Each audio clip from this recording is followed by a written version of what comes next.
In this video, we're going to look at the structure of a web page and see what are the key components that make up the HTML code of any page. We're going to start with looking at the Google homepage, which you're probably very familiar with, but has a horrendous actual code behind it. So we're going to go to View, Developer, and View Source. Now take a look at that. That's the code behind the google.com homepage. It's pretty horrendous, not very nice to look at, definitely not a good starting point for learning about HTML. So let's close that and let's go to a much simpler website. We'll go to example.com. There it is, a much nicer, simple website. Now if we have a look and go to View, Developer, View Source, aha, much nicer. We can make sense of this. So we're just going to spend a couple of minutes looking through this document and see what it tells us about the general structure of a web page. So first of all, we've got a doc type. At the very beginning of any HTML file, it's a good convention to tell the browser, that is Google Chrome or Firefox, what sort of document we're looking at here. And this is just a straightforward HTML page, so it's just a doc type of HTML. There are various other doc types. I'm going to give a link in the docs for this course if you want to explore those a little bit more, but for now we'll just move on. Every page that we create is going to have a doc type of HTML. Again, we have a definition here. Now this is what's called a tag. So anything in those square brackets there is a tag, and this is an HTML tag, which once again just tells the browser that the HTML of this document starts here. You'll notice that at the very end of the document, there's a very similar tag with square brackets and HTML, but a slash in it. Now that slash generally means a close tag. So what we're doing here is we're starting off with an open HTML tag and then we're finishing with a close HTML tag. So within those two tags is all of the HTML of this page. And that's a general principle as well, that every tag that you open like that, you need to close like that. Okay, moving on. Generally, the first section of a HTML page is the head.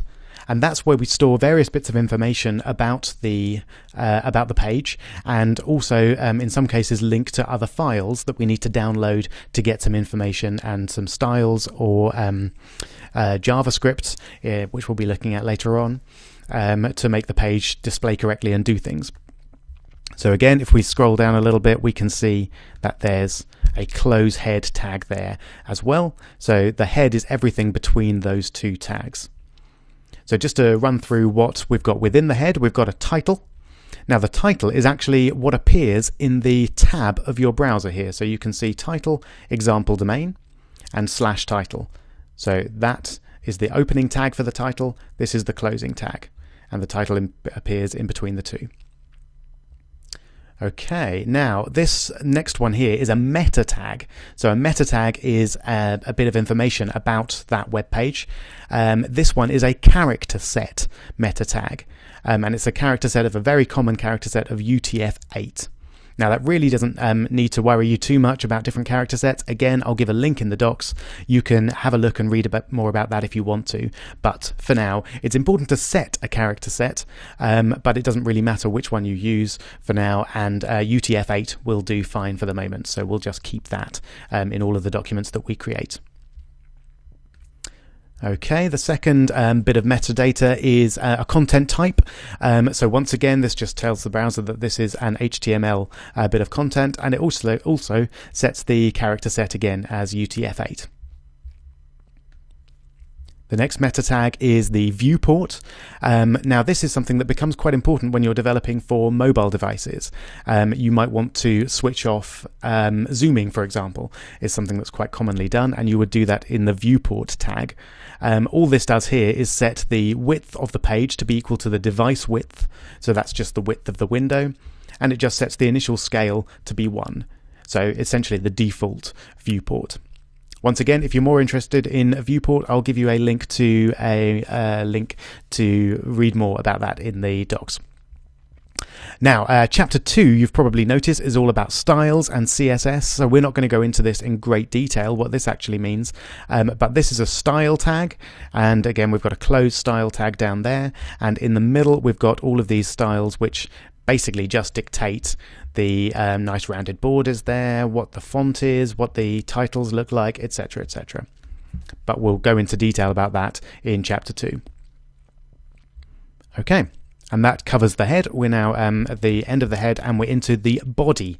That's the main structure of the page and the content itself. So the body tag here, again, links with a closed body tag down there.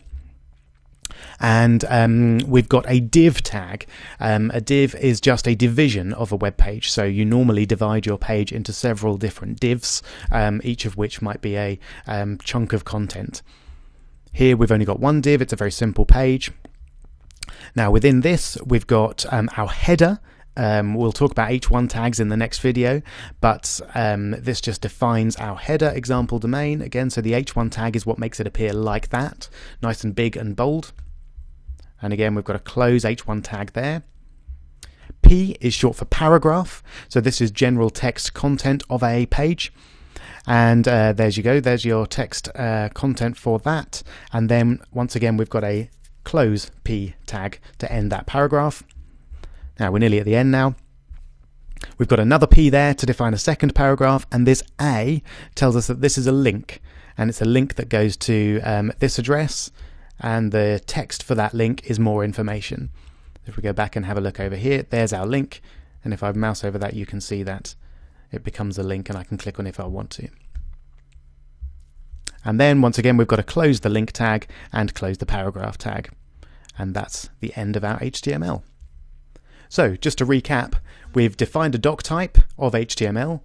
We've got our HTML tag there. We've then got our header, or our head, which contains the title and various other bits of information about the page. And then we've got our body, which contains the actual content of the page with various display tags such as header tags and paragraph tags and a link tag there. And that will give you a good overview of how an HTML page should be structured.